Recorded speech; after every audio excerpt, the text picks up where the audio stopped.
오늘 말씀을 읽다 보면 몹시 어둡고 무겁다는 분위기를 느낄 수 있을 것입니다.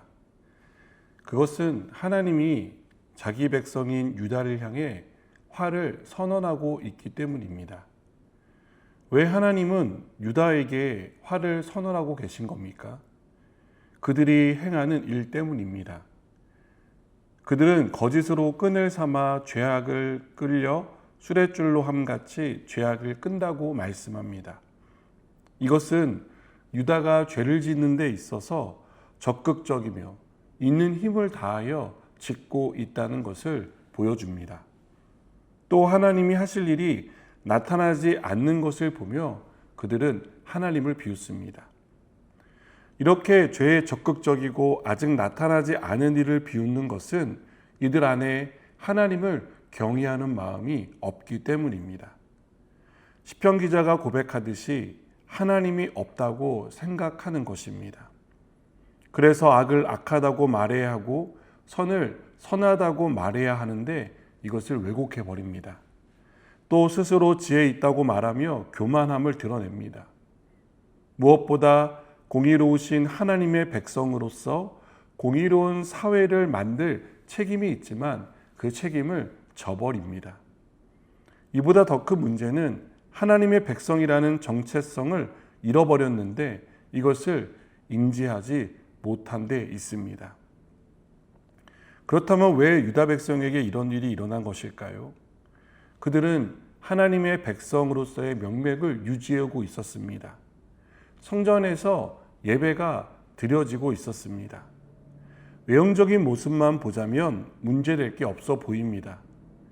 하나님은 이런 유다 백성에게 그들이 만군의 여호와의 율법을 버리며 이스라엘의 거룩하신 이의 말씀을 멸시했다고 말씀합니다. 외적인 모습에는 아무 문제가 보이지 않았지만 그들의 삶에서 실현되어야 할 하나님의 말씀의 상태는 버려지고 멸시를 당하는 그런 상황이었던 것입니다. 왜곡과 교만은 진리에서 벗어날 때 발생합니다. 시대가 변해도 진리는 변하지 않습니다. 그러나 사람들은 시대의 변화에 발맞추기 위해 진리를 버립니다. 그리고 절대 진리란 존재하지 않는다고 말합니다. 그래서 왜곡이 일어납니다. 내 기준, 또 사회의 기준, 다른 사람들이 어떻게 사는지로 기준점이 옮겨가는 것입니다. 하지만 진리는 변하는 것이 아닙니다. 변하지 않기에 진리인 것입니다.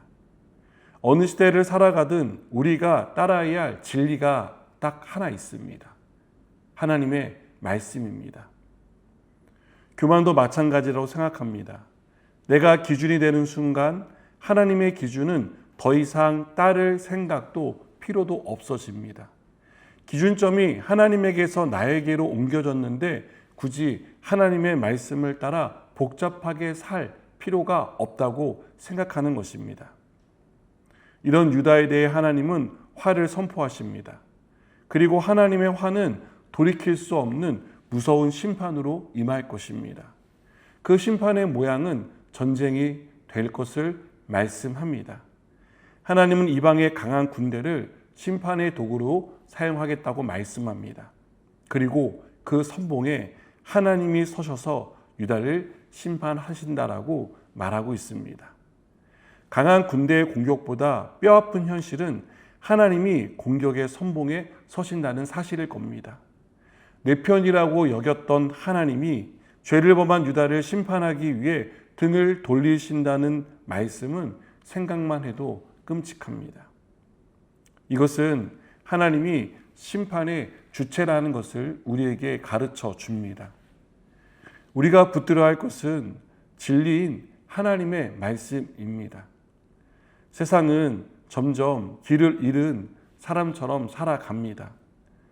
시대가 변한다고 하지만 사람들의 생각마저 쉽게 변해버리는 것을 보며 도대체 어떻게 살아야 하고 어디로 가야 하는지 방향을 잡기가 힘듭니다. 그런 상황 속에 우리가 붙들어야 할 것이 있다면 하나님의 말씀입니다. 그 말씀만이 진리이며 그 말씀만이 생명이고 그 말씀이 우리를 바른 길로 인도해 주실 것입니다. 기도하시겠습니다. 하나님, 세상을 바라보면 길을 잃은 것처럼 보입니다.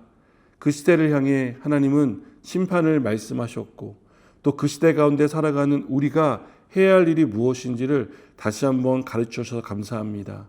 진리의 말씀, 하나님의 말씀을 붙들며 살게 하여 주옵소서. 예수님의 이름으로 기도드립니다. 아멘.